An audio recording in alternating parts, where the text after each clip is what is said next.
नाटक गरेर जीवन चल्दैन। अब यो बुढो शरीरमा ताकत छैन। कसरी चल्छ भन्नुस्?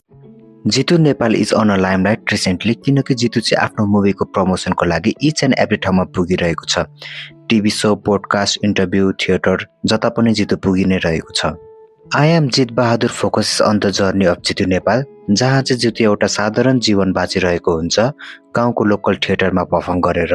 जितुको प्यासन चाहिँ एक्टर बन्ने हुन्छ अनि त्यही प्यासन फलो गर्नको लागि ऊ काठमाडौँ आउँछ अनि काठमाडौँमा के स्ट्रगल गर्नुपर्छ त्यो सपनालाई रियालिटी बनाउनको लागि is the basic story line of this movie. यो मुभीको लिड एक्टरहरू हुनुहुन्छ जितु नेपाल, वर्षा राउत, सन्दीप छेत्री, प्रियङ्का कार्की अनि देशभक्त खनाल।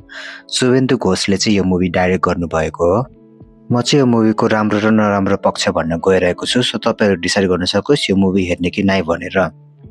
मनुवा तैले यत्रो घर बनाइस, गाडी किनिस, यत्रो सम्पत्ति छ, तर एउटा धुप। सुरुमा कुरा गरौँ मुभीको ट्रेलरबाट। मुभीको ट्रेलरले चाहिँ एकदम इम्प्याक्ट गर्छ दर्शकलाई फिल्मतिर तान्नको लागि। बट जब मैले मुभीको ट्रेलर हेरेँ त्यतिखेर यस्तो फिल भइरहेको थियो कि ट्रेलर भन्दा पनि I was watching summary of the movie. ट्रेलरमै 80% फिल्म त देखाइसकेको थियो अनि त्यही अनुसार स्टोरी पनि इजिली थाहा पाइसक्छ।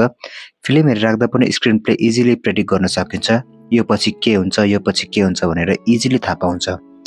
हामीले यस्तो टाइपको मुभी चाहिँ अलि धेरै नै हेरिसकेको छौँ, त्यही भएर नयाँपन पाउन चाहिँ अलिकति गाह्रो छ।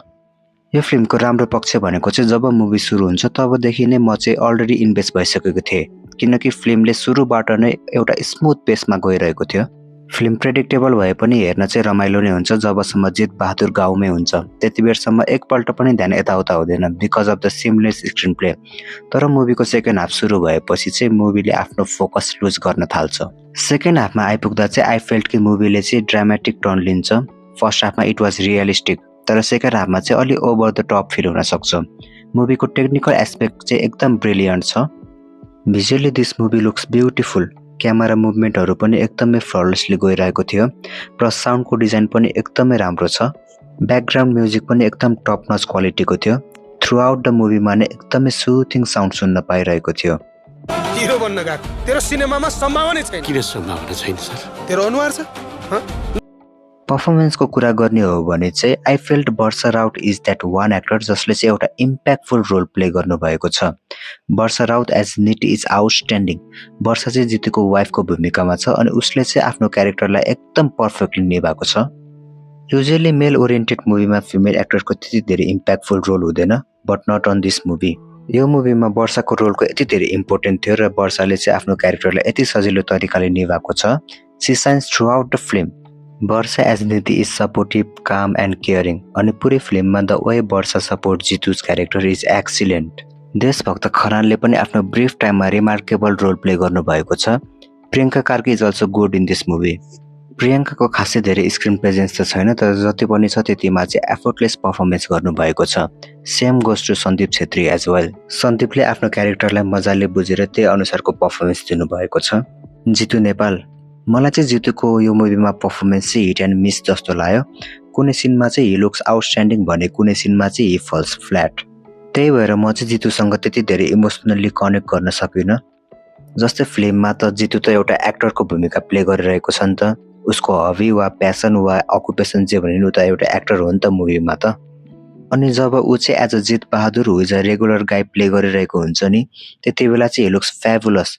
तर जब ऊ चाहिँ एउटा एक्टर भएर अडिसन वा थिएटरतिर प्ले गरिरहेको हुन्छ नि त्यति बेला चाहिँ इट फेल्ट सो अननेचुरल, एकदमै ओभर द टप एक्ट गरिरहेको थियो। मलाई थाहा भएन त्यो इन्टेन्सनल हो वा के हो, तर एकदमै अड देखिरहेको थियो। त्यही कारणले धेरै इमोसनल सिनहरूमा पनि मलाई त्यो स्याडनेसको फिलिङ्स नै आइरहेको थिएन। अनि मुभीमा चाहिँ धेरै नै एक्टरहरूको क्यामियो पनि छ जुन हेर्दा चाहिँ एकदमै रमाइलो लाग्छ। प्लस आई बिलिभ यो मुभीको क्लाइम्याक्स चाहिँ एकदमै फोर्स एन्डिङ छ। मुभीको एन्डिङलाई ह्याप्पी बनाउनको लागि चाहिँ अचानक क्लाइम्याक्समा ओभर फिल्मी भइदिन्छ जुन चाहिँ हेर्दा चाहिँ एकदमै फोर्सफुल देखिन्छ। डिटेलमा भन्न चाहिँ मिल्दैन किनकि स्पोइल हुन्छ मुभी चाहिँ, तर it looks very unnatural and फिल्मी। एक दिन यसरी बोल्छु, मेरा सबै कुराहरू बोल्ने छु र त्यो दिन अवश्य आउनेछ। ओभरअलमा भन्नुपर्दा आई एम जित बहादुर चाहिँ एउटा सिम्पल मुभी हो जुन चाहिँ टेक्निकली ब्रिलियन्ट छ, तर नयाँपन नभएको र एकदम प्रेडिक्टेबल भएको कारणले चाहिँ मलाई चाहिँ यो मुभी एकदमै एभरेज लाग्यो। यो फिल्मलाई त्यति धेरै नराम्रो पनि भन्न मिल्दैन र त्यति धेरै राम्रो पनि भन्न मिल्दैन। It lies in somewhere middle. So yeah that's my review for this movie. हजुरहरूलाई यो मुभी कस्तो लाग्यो you can comment down and please don't forget to like and subscribe my channel. धन्यवाद।